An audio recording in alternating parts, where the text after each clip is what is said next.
how important is your niche to your Teachers Pay Teachers income? Now, I'm not talking about whether or not you have a niche or how narrow your niche is or anything like that. I'm talking about, are some niches more profitable than others? And I'm basically talking about grade levels. So are some more profitable than others? Let's find out.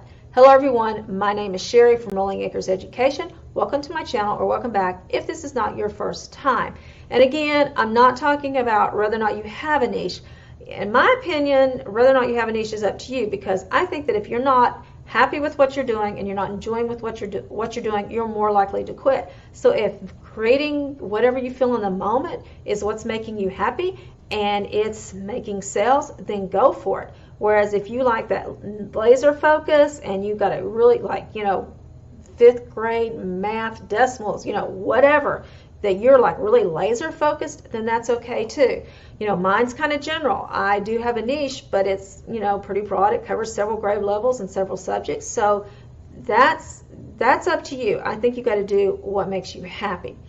But are some niches more profitable than others? Again, I'm going to talk about that survey very briefly, because this one is just was just about the different niches. It was divided into K2, 3 to 6, 7 to 9, high school, and then there were some other categories, and I'm not really going to talk about those. Those did have a little lower percentages than the grade levels, but let's just talk about the grade levels.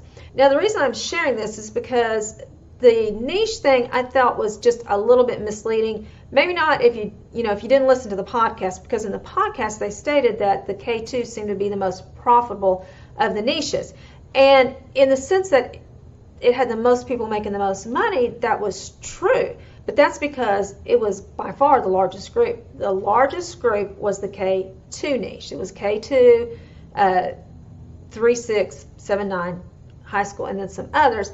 And yeah, it definitely had the most people making the most money, but it was because it had the most people in it. So what I decided to do was do percentages, like how many people are in this niche are making this much money or making over this much money. I did a bunch, you know, and what I found out was it really didn't make a difference. Percentage-wise, you have just as much of a chance of making money in the K2 as in the, you know, 7 through 9 or the 3 through 6.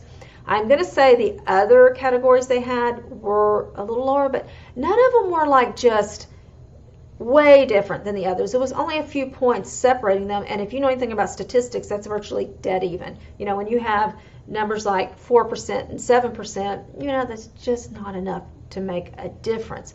And if I was pressed to say, was there one that seemed to have just the slightest advantage, it was actually the 7-9 group that had a little bit of advantage, but again, it was so small that it didn't make a difference. So I just wanted to share that, because if you listen to the podcast, it kind of gave the impression that, you know, that K2 was the most profitable, and in the sense of which group was bringing the most money, yes, but it also had the most people.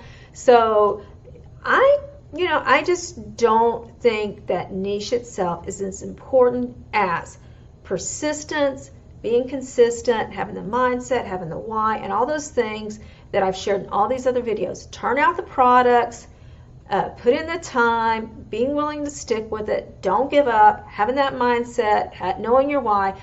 Those are the things that are going to cause you to be successful. I don't think your niche is as big a deal, okay?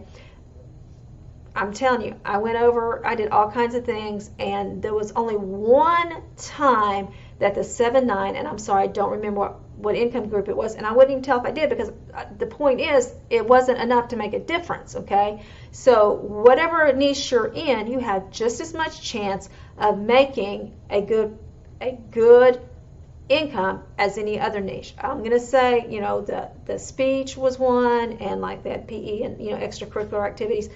And then the other group, which we don't know what those were a little lower, but none of them were so low that I would not be in them, okay?